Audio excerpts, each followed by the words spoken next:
Ayan na nga mga mamshi, bali ito na yung pinapagawa kong cabinet. Pero hindi para sa tindahan ko, kundi doon sa, bali meron kasi kaming naupahan na maliit na kwarto. Bali, di ba kung mapapansin nyo yung bahay na yan, dyan kami dati nakatira or umuupa. Pero simula nung matapos yung pandemic, binitawan na namin siya.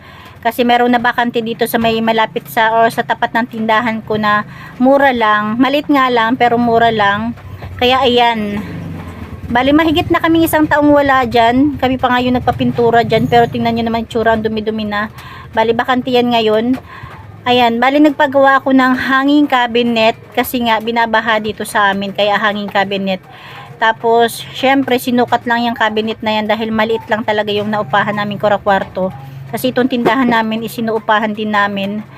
Tapos ayan, alam nyo ba kung bakit ako nagpagawa ng hanging cabinet sa kabilang kwarto? Kasi nga yung mga damit-damit ng mga anak ko is hindi na maayos-ayos yung pagkakalagay. Hindi na kasya sa cabinet nila, sa mga drawer. Kaya halos damit na yung makikita mo sa kabilang bahay. Wala nang maganda sa paningin. Tapos yun nga, dati pa naman gusto ko sana sa tindahan magpagawa ng cabinet, mas nauna patuloy doon. Tapos ayan, bali dyan lang ginawa sa pwestong yan dahil masikip dito sa tapat ng tindahan ko, baka may mga dumang sasakyan. Dyan medyo maluwag-luwag. Ayan, malapit nang matapos. Bali dinidikatan na lang siya ng yung mga kahoy na maninipis para hindi siya magbakbak. Ayan, di ba? Tapos, bali, hindi ko na siya lalagyan ng takip. Pero yung pinakalikod niya, may plywood. Tapos, ayan, kung mapapansin nyo, may siwang sa taas. May siwang na maliit.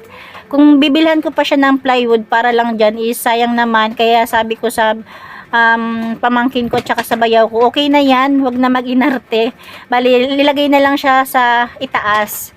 Ayan, kasi yung paglalagyan niyan, yung didikitan niyan is plywood din naman. Kasi yung inupahan ko is hindi siya konkreto.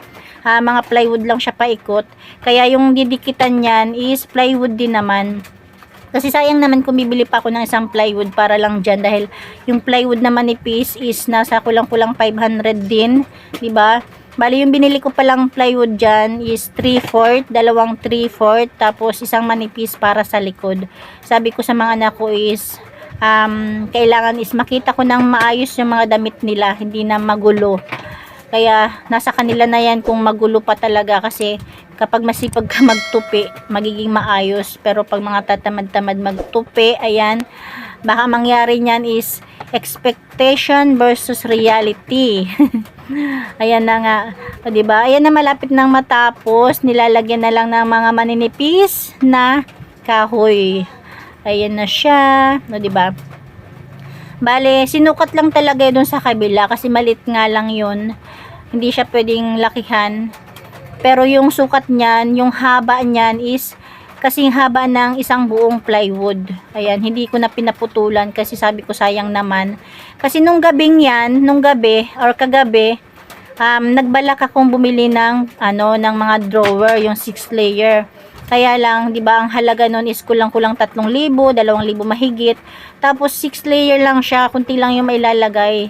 Sabi ko kung makakabila ko ng dalawa, mahigit 4,000 yung magagastos. Tapos kunti lang yung mailalagay ng mga damit. Kaya ayan, nakapag-desisyon ako na magpagawa na lang ng cabinet kasi yung bayaw ko is marunong naman gumawa. Kaya ayan, pagka umaga, agad-agad sabi ko, kuya, gawan mo ako ng cabinet. Kaya yan, meron na tayong cabinet. Kagabi ko lang napag-isipan yan. Kasi yan, hindi ko talaga yung sa kabilang kwarto na sobra talaga. Hindi ko na, nahirapan na sila mahigain sa sobrang dami ng damit. Nahihigaan na nila yung mga damit, diba? Imagine nyo, ang lit-lit lang nun. Kaya yan, na lang, pinapakinis na lang. Ayan siya, nasa tapat na siya ng tindahan namin. Kasi pinapakinis-kinis na lang siya. Maya-maya lang is ihahatid na siya doon sa kabilang bahay. At buti na lang talaga nagkasya. Kasi yung doon sa kabila is maliit lang yung pintuan, as in maliit lang. Buti na lang talaga nagkasya dahil kunting-kunti na lang hindi siya maipapasok. Pag nagkataon is may sisirain yung pinto. O, diba? Ayan na siya, pinapakinis-kinis na lang siya para dalhin na dun sa kabila. Ayan, o, diba? Ayan, yung ating pamangkin at yung aking bayaw. Ayan. Kasi yung asawa ko hindi naman marunong gumawa ng ganyan. Marunong lang mag-alalay. Ayan, diba? Ayan, malapit na, dadalhin na siya doon sa kabila. Ayan, pulidong pulido. Sabi ko nga, sayang wala akong barnis na naihanda. Pwede pa naman yan lagyan ng barnis. Kaya lang, dahil wala akong prepare na barnis, sabi ko is okay na yan. Basta ang importante is may lalagyan ng mga damit, hindi siya magkalat-kalat. O, diba? Ayan na. Okay na yan. Dadalhin na doon sa kabila ng ating gumawa. Ayan. Kahit pa paano is di naman lumagpas sa 4,000 yung gastos natin dyan. Kasi kung bibili tayo ng 6 layer na drawer, dalawa, mahigit. Siguro kulang-kulang 5,000 or baka mahigit 5,000 pa. Ayan. Kasama na yung ating lahat ng nagastos dyan is wala pang 4,000. O, diba? Ayan na. Diyan pala yung aming naupahang kwarto na maliit. Diyan. Maging wais na lang. Huwag na mag-inarte.